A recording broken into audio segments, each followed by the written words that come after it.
सर्वमंगलमांगल्ये शिवे सर्वार्थसाधिके शरण्ये त्र्यंबके गौरी नारायणी नमोस्तुते। वक्रतुंड महाकाय सूर्यकोटि समप्रभ निर्विघ्नं कुरु मे देव सर्वकार्येषु सर्वदा। सेवेसाठी घेतलेला आजचा चिंतन सेवेसाठी घेतलेला श्लोक श्रीमद भगवद्गीतेमध्ये अध्याय 6 श्लोक क्रमांक 17 युक्ताहारस्य युक्तचैत्रात्तक युक्ततोष्णामोदस्य को भवति दुःखः।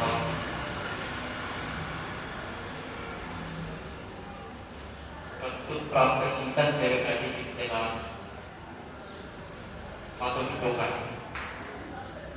साक्षात भगवद्गीतेमध्ये जे भगवंताने स्वतःच्या अवतार केले समस्त मानवाच्या कल्याणासाठी सतत मानवाने अमृत झाला सात्तर क्रमांक हा 6व्या अध्यायातील 17वा श्लोक जो आपल्याला संयमित जीवन कसं असतं याच्यावर मार्गदर्शन करतोय आणि या श्लोकमध्ये आहार कसा असावा विहार कसा असावा आणि त्याचबरोबर कर्माची चेष्टा कशा असावी या सर्वांचं मार्गदर्शन या श्लोकाद्वारे केलेलं आहे। आज जी प्रवचन सेवा आजच्या दिवशी मला मिळाला तो पवित्र दिवस आहे। संपूर्ण विश्व भारतवासी एका श्रेष्ठ भक्ताचा जन्मोत्सव साजरा अशा पवित्र दिवशी इंदोरी तालुक्यात जे गाव कृषीप्रधान संस्कृती प्रधान धार्मिक क्षेत्राला फार महत्त्व अशा गावात मला हरिभक्त स्वराज कृती महाराज शिंदे यांनी आमंत्रण दिलं। प्रथम मी त्यांचा खूप आभार केला। त्याचप्रमाणे वलखेड गावातील कुमार जन्मोत्सव कमिटी यांचा देखील मी आभार केला। आपण मला सेवेसाठी संधी दिली तसेच जे कोणी मानाचे सर्व कोणी त्या सगळ्यांना मी त्यापासून म्हणतात कारण उपनिषदामध्ये म्हटलेलं आहे वेदांत देव देवेश्वर नारायण ते श्रोते असतात ते भगवंताचं रूप भगवंताच्या रूपासमोर आत्माची सेवा आपण सगळं श्रोते मान्य होते आणि त्या जगाला सांभाळून पाहिजे अपेक्षा करतो। माझी ओळख सुद्धा बनून जाते मी किरण महाराज वाटले माझी ओळख शिंदे महाराजांबरोबर आळंदीला कीर्तनकार मेळावा झाला होता 3 महिने। त्यावेळेस मला सगळ्या कीर्तनकार महाराजांना स्वास्थ्य प्रबोधनासाठी बोलवण्यात आलं। त्यावेळेस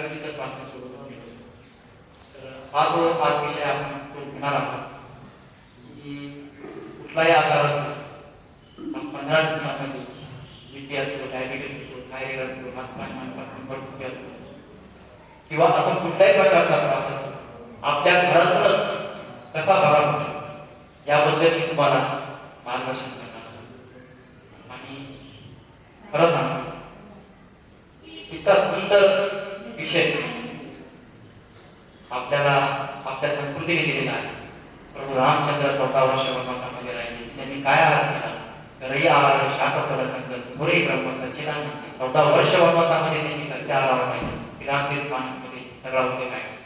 मग मी जे नाम म्हणणार प्रभू रामचंद्राच्या रस्त्याने सांगणार नाही 10-15 दिवस त्याचा निकोप पाहू शकत का निश्चित करून पाहू शकतो. ह्याच गोष्टी या विषयामध्ये मी घेणार आहे आणि म्हणून आज जे विक्रम पण थोडा आहे जिओग्राफी त्याच्यानंतर मंदिरामध्ये चांगल्या प्रत्येक ठिकाणी मला करायची संधी मिळते.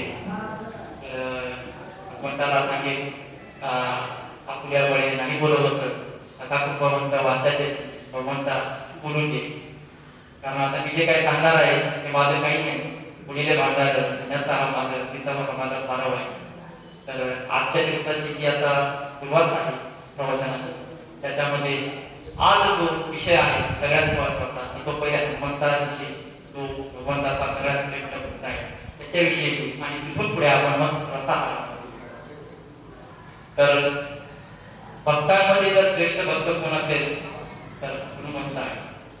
ज्याप्रमाणे बघा संतांच्या डोक्यामध्ये कायम एकच विषय राहतात कोणता ते दिसताना व्यवहार करताना दिसतील परंतु त्यांचे जे मन असतं त्या मनामध्ये काय विचार करतो एकच विषय विठ्ठल माझा माझा माझा माझा माझा विठ्ठल माझा मी विठ्ठलाचा. तर या भगवत भक्ताच्या हनुमंताच्या मनामध्ये काय विचार करतो दिसताना व्यवहार सगळे दिसतील पण एकच विचार राम सिया राम सिया राम जय जय राम राम सिया राम जय जय राम असा हा श्रेष्ठ भक्त. त्याला काय आवडतं प्रभू रामचंद्रांचं नाव ज्याला जे आवडतं ना त्याला त्याच्या जन्माच्या दिवशी ते आवडतं. म्हणून प्रभू रामचंद्रांच्या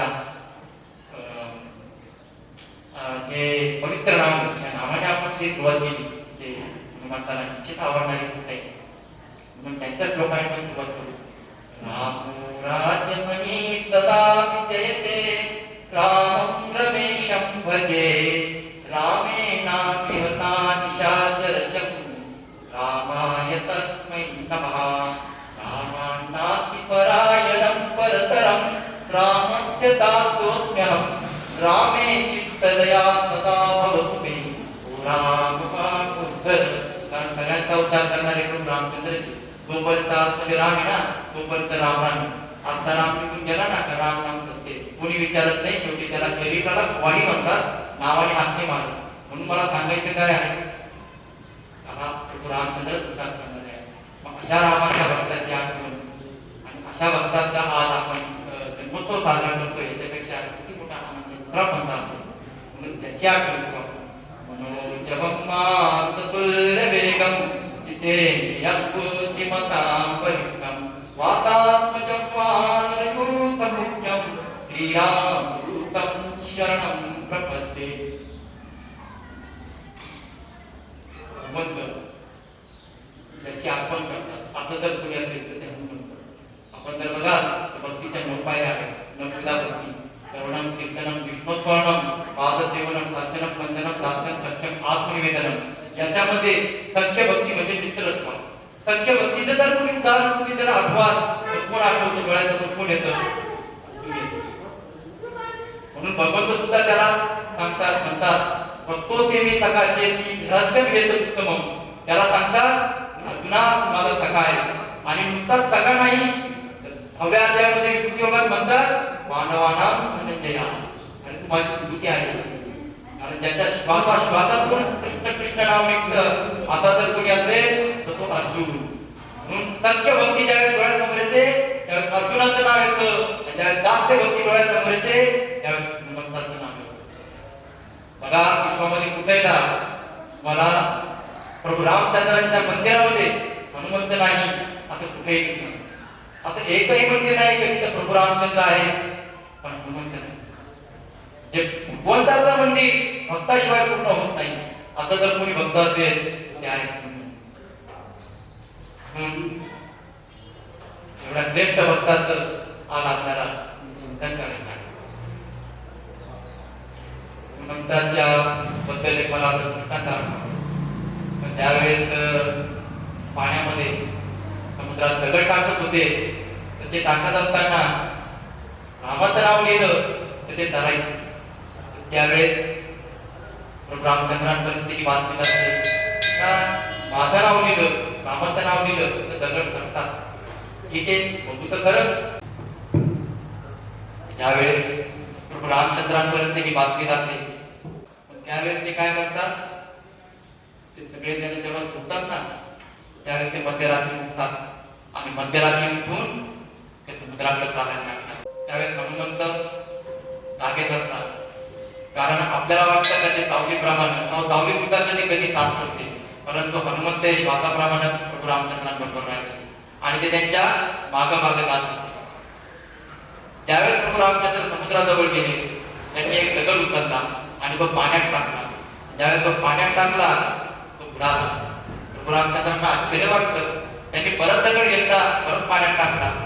मग त्यांना खात्री पडली अरे हे काहीतरी माझ्या नावाचे वेगळंच काहीतरी चालू आहे. तर माझ्या नावाने दगड करतो तर मी तो दगड टाकला करायला पाहिजे.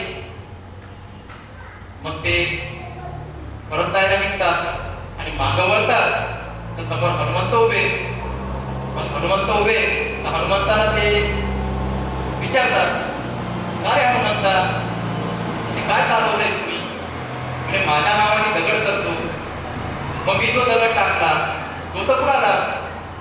त्यावेळेस रामचंद्र म्हणतात त्यावेळेस हनुमंत त्यांना म्हणतात की प्रभू मला सगळं माहिती आहे पण माझ्याकडून तुम्हाला बदलून घ्यायचे. बरोबर आहे प्रभू.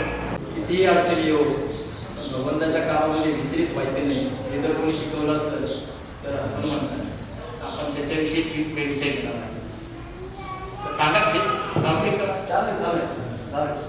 सांगायचं काय त्यावेळेस हनुमंत सांगतात भगवंता तुमच्या नावाने दगड करतो ते सत्य आहे पण ज्याला तुम्ही सोडलं तर तरच ना सगळं. बरोबर आहे ना. जोपर्यंत प्रभू आतमध्ये बसलेले आहे तोपर्यंत सगळेजण रामरामच करणार. पण तो जेव्हा प्रभू सोडतात त्यावेळेस त्याला राम सत्यच म्हटलं जातं. त्यावेळेस कोणी म्हणत नाही हा माझा खूप लाडका होता 2 दिवस ठेवू कोणी ठेवत नाही. म्हणून आपल्या बरोबर काय येणार आहे धनानी भूमो पशवश्य गोष्टे माझ्या ग्रंथद्वारे जगस्मशाने ह्या चित्ताया प्रलोक मार्गे कर्मानुगच्छती जीव आहे का. हा जो जीव आहे हा चांगले कर्म असतील ते चांगले कर्म घेऊनच येणार आहे. मग कर्म कसे करणार तर ते जर सांगणारा कोणी असेल बुद्धी शक्ती आणि भक्तीचा जर वेळ कोणी घातला असेल तर ते म्हणजे हनुमंत आहे. त्यावेळेस लंका दहन होतं तर लंका दहन झालं तर त्याच्या मागे सुद्धा खूप मोठी मानसिक लढाई होती. साधी गोष्ट नाहीये. आधी लढाई हनुमंतांनी तेव्हाच जिंकली होती. त्याचं कारण असं आहे ज्यावेळेस लंकाचं दहन झालं त्यावेळेस राक्षस जमात होती ती घालून गेली. अरे रामाच्या सैन्याचा एकच सैनिक असा आहे तर त्यांनी एवढं मोठं उत्पात मागवला बाकीचे सैनिक कसे असतील त्याच्यामध्ये आधी सुद्धा घालून गेले. आपण म्हणतो ना का रामाची सुद्धा दाढी झाली नाही ना आपलं हनुमंत महाबळी रावणाची दाढी झाली तया माझा नमस्कार वारंवार निरंतर. दाढी म्हणजे काय त्याचा अहंकार नष्ट करून टाकला. तो समजत होता कोण हे आणि हे मला कसे काय जिंकतील. अरे रामाच्या सैन्याचा एकच जर कधी सैनिक तुझा अर्ध तुझी लंका जाळतात तुझा अर्ध मानसिक खर्च करत तिथंच करून टाकलं तिथंच आधी लढाई करून टाकली. म्हणून काय म्हणतात त्याची दाढी काढली अहंकार. सांगायचं काय हनुमंताची एक खिळी होती मानसिक वशीकरण करून टाकलं. त्यानंतर हनुमंत बघा ज्यावेळेस रावणाच्या महालामध्ये गेले होते, हनुमंत महालात गेले त्यावेळेस सुद्धा कितीतरी प्रलोभनं त्यांना दिसली, परंतु त्या प्रलोभामध्ये अडकले नव्हते. म्हणून मला किती म्हणतात दुसरा अध्यायाचा श्लोक आठवतो, यदा संभ्रमते चायम उमंगाने वसर्वशा इंद्रियानिंद्रियाभ्य अंतःप्रजापतिष्ठिता. उम म्हणजे कासव. बघा ज्या आपण भगवान शिवाच्या मंदिरात जाऊन जातो ना आपण, तिथं बाहेर कासव असतं. ते कासव कसं प्रतीक आहे? इंद्रिय निग्रहाचं प्रतीक आहे, संयमाचं प्रतीक आहे. हनुमंतांनी संयमाचं प्रतीक स्वतःच्या जीवनामध्ये आणून दाखवलं. एवढ्या प्रमाणामध्ये जाऊन सुद्धा ते विचलित नाही. आणि आज आपण पुढे जरी संकट आले तरी भगवंताच्या बाबतीत विचार करायला लागतो का भगवंता जो करतो त्याच्यात मागे लागतो. अरे बाबा खऱ्या सोनाला सुद्धा कापून निघावं लागतं. मग माझी परीक्षा तेव्हा घेणार नाही का? अहो साधं लग्नासाठी मुलगी आणायची असतं घरी, काका जातो, मामा जातो, 4 जण जातात, चौकशी करतात, कारण तिला माझ्या परिवारात सामील करायचंय. तर एवढी चौकशी मी करतो, तर मला भगवंताच्या परिवारात सामील व्हायचं असेल तर भगवंत माझी परीक्षा नाही घेणार का? म्हणून कधी पण भक्ती करताना पूर्ण श्रद्धेने आणि निष्ठेने करावी, सोयीनं नाही. तर मी सोयीने भक्ती करीन तर जिथे सांगितलंय कामाम प्रपद्यते ताततेव भजाम्यहम, तसा तू तसा मी. तुला वेळ नाही, तू रिकामा नाही, आणि तुला रिकामा वेळ भेटतो तेव्हा तू देवाला येतो. मग मी सुद्धा ब्रह्मांड चालवतोय, मला रिकामा वेळ भेटू दे, मग मी तुझ्या मदतीला येईल. संतांच्या जे मदतीला यायचा प्रत्येक क्षणी, कारण संत सुख असो किंवा दुःख असो कधी भगवंताला विसरत नव्हते. दुःखेषु विक्रमणा सुखेषु विगत सुरा वितराग भय होता इथे दीर्घ उच्चते. कोणत्याही प्रसंगामध्ये भगवंताला ते विसरत नव्हते. म्हणून भगवंत सुद्धा प्रत्येक प्रसंगाला त्यांना धरून जायचे. आम्ही मात्र सुख आलं की व्यवस्था राहत बसतो का आता वेळेने जेवायचं करायला, आणि दुःख आलं तर मग कडे बोलत बसतो तर जेव्हा तू माझ्याच मागे लागतो का? सुख दुःखामध्ये स्थिर राहण्याची जर तुम्ही शिकवली असेल करा, हनुमंताने शिकवलेली आहे. म्हणून ते कुठंच अस्थिर झालेले नाहीये. असे होते हनुमंत, असे आहेत हनुमंत. आणि हनुमंत जे आहेत चिरंजीव आहे. म्हणून तर त्यांना 7 चिरंजीव मध्ये स्थान दिले. अश्वत्थामा, बलिव्यासो, हनुमांच, विभीषणा, कृपा परशुरामश्च सत्यते चिरंजीविना. 7 चिरंजीवांमध्ये त्यांचं स्थान आहे. असे भक्त आहेत त्यांच्या डोक्यामध्ये 24 तास काय भगवंताचे नाव. इथे मधला श्लोक आहे पराव्याध्यामध्ये, या वेशमनोय माम नित्येकता उपासते सत्या प्रयोगेता तेमे युक्ततमा होता. सतत निरंतर मनामध्ये फक्त काय भगवंताचे नाव. म्हणून सांगतो सतत निरंतर भगवंताचं नामस्मरण. याचा अर्थ काय? कामधंदे सोडून नाही. माझे सगळे व्यवहार करत असताना माझ्या मनामध्ये विचार कोणाचे चालू आहे? भगवंताचे चालू आहे का भोगाचे चालू आहे? कामाचे चालू आहे की रामाचे चालू आहे? याचा विचार करा. तेव्हा समजायचं कमी भक्त आहे, कमी भक्त आहे. कारण फक्त तो कोणी भक्त नसतो. म्हणून हनुमंतांनी सांगितलं आहे रामाला पकडा. आम्ही कोणाला पकडतोय? आम्ही रामाला पकडतो की कामाला पकडतो? आम्ही मायाला पकडतो का मायाधिपतीला पकडतो? विचार करा, आम्ही कोणाला पकडतो आहे? ते सांगितलंय दैवी एकाग्रमयी मम माया करतया मामेव प्रपद्यन्ते माया करणावतं तिथे. ही माया जी अशी आहे एकदा मागे लागली तर आम्ही म्हणतो हा आम्हाला सगळं कळतं, देवा हे तुझ्या म्हणत आहे. मग तुला कळतं उमजत का बरं? आज जास्तीत जास्त जी भांडणं आहे ती कशावरून आहे? शेतीच्या बांधावरून आहे, प्रॉपर्टीवर आहे.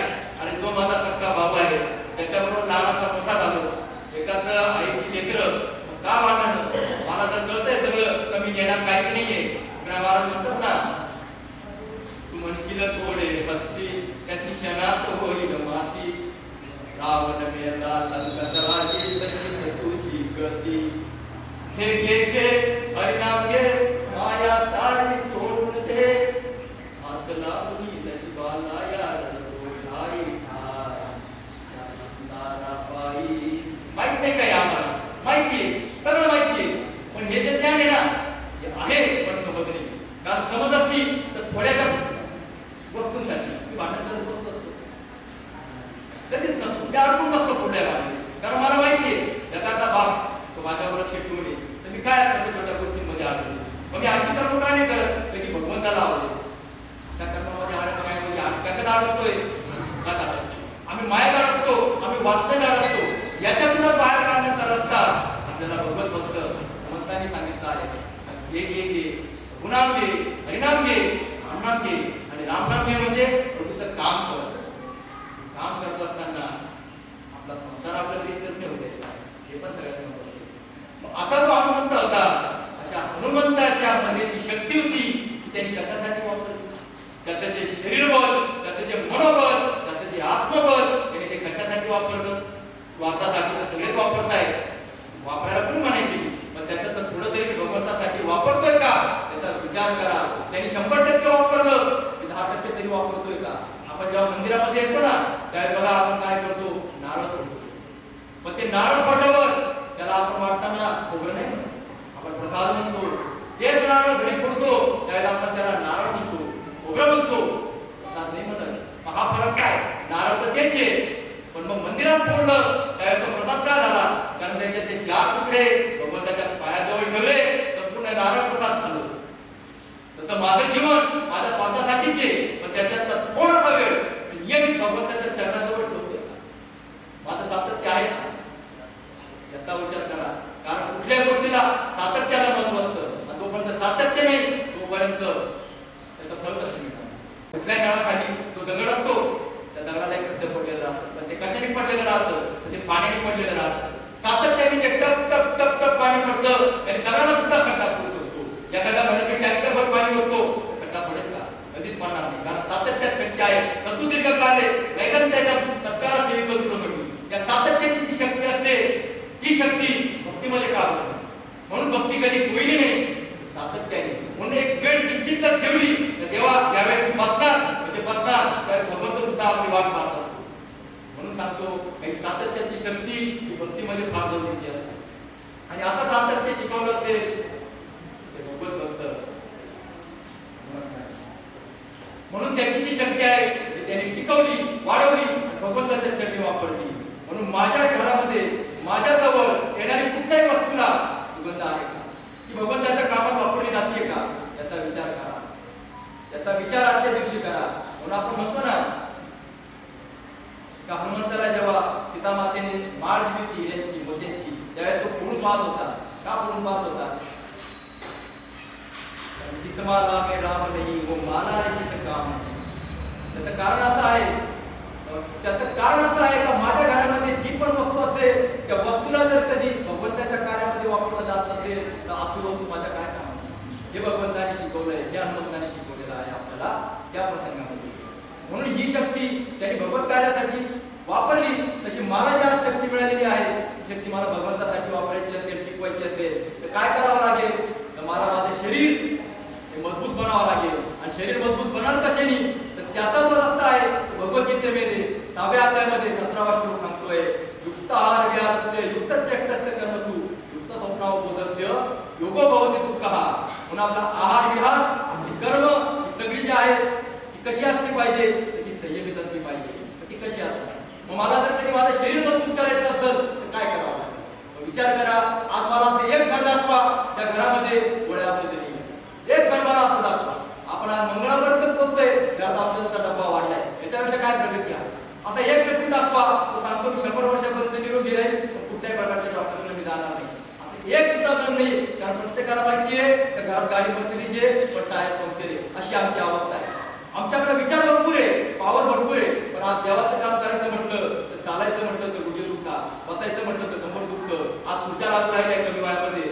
विचार करा काय परिस्थिती होऊ राहिली. मी तुम्हाला सांगतोय काही प्रभू रामचंद्रांचा रस्ता आहे. काय आहार करा प्रभू रामचंद्रांनी, तर या शाकबलकंद आणि तो माझ्या किचन मध्ये आहे, त्या आहारातून मला जे स्वास्थ्य मिळणार आहे तोच रस्ता मी तुम्हाला समजवणार आहे. म्हणून सांगतो एक 15 दिवसासाठी रस्ता बदलून तर बघा. कारण मला जर धर्माचं कार्य करायचं असेल त्याच्यासाठी मला काय लागेल, शरीर माध्यम धर्म साधन. माझं शरीर मजबूत लागलं. म्हणून शरीर मजबूत करायचं असेल, निरोगी करायचं असेल, सगळ्यात महत्त्वाचं काय, मला थोडासा वेळ माझ्या शरीरासाठी द्यावा लागेल. एक 15 दिवस मला रस्ता बदलून पाहावा लागेल. हा रस्ता बदलायसाठी काय, हाच रस्ता भगवद्गीतेमध्ये समजवलेला आहे. हाच रस्ता आपल्या ऋषीमुनींनी आपल्याला समजवला आहे. याच रस्त्याला आपल्याला काय करायचं आहे, आपल्याला एक 8 ते 15 दिवसासाठी करून पाहिजे. म्हणून सांगतो शरीराला रोगी व्हायला मेहनत नाहीये. असं कोणी आहे का आजपर्यंत त्यांनी रोगी व्हायला मेहनत घेतलेली? कुठलाही रोग आहे घराची बेल दाबून येतो का? कोणाला कळतं का आम्ही आजारी कधी पडलो? आणि आज आपण हॉस्पिटलमध्ये जातो तेव्हा डॉक्टर सांगतात तुमची शुगर मॉनिटर आहे, तुमचं डायबिटीज, बीपी, तुमचे कोलेस्ट्रॉल, आपल्याला कळत सुद्धा नाही. आणि कालपर्यंत मला काही नव्हतं, आज असं काय झालं? जेव्हा आपल्याला वारंवार इंडिकेशन देत राहतो, वारंवार आपल्याला समजवत राहतो, पण आपण ते इंडिकेशन समजून घेत नाही. बघा तुम्ही, हे शरीर काय आहे?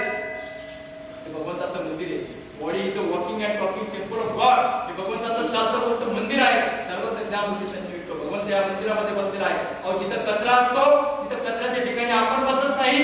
आतमध्ये जर कधी गॅस ही सगळी घाण वाढली तर आतला देव मला इंडिकेशन देणार नाही. मला इंडिकेशन देतो बाबा सफाई कर. या सफाईला आपण कधी वेळ दिला का? भगवद्गीतेमध्ये 13व्या अध्यायामध्ये भगवंत सांगतात इदं शरीरं कौन्तेय क्षेत्रमित्य विधीयते एतद् वेत्तं प्राहु क्षेत्रज्ञ विधि तद्विदम्. क्षेत्र म्हणजे शरीर आणि क्षेत्रज्ञ म्हणजे भगवंत. प्रत्येक शेतकऱ्याला विचारा तुझ्या शेतामध्ये जर तू काही पेरलं नाही तर गवत उगल का नाही?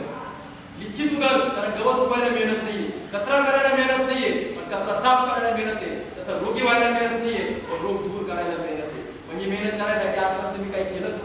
म्हणून तो भगवंत मला इंडिकेशन देतो त्या सफाईची वेळ आली. अहो गाडीचा सुद्धा कार्बोरेटरमध्ये कचरा साचला तर गाडी कुठू करायला लागते. तसं माझं शरीर सुद्धा कुठूर करतं. मला सर्दी होते, खोकला येतो, ताप येतो, घशाचं इन्फेक्शन होतं. आणि आपण म्हणतो वातावरण बदललं म्हणून आजार आला. आणि वातावरण बदललं म्हणून जर तुला आजार आला तर बाकीच्या काळाला आजारी नाही, सुद्धा आजारी पडला. त्याचं कारण तुम्हाला सांगतो, आतमध्ये तुमचं शरीर सफाई होतंय त्याची लक्षणं आहे.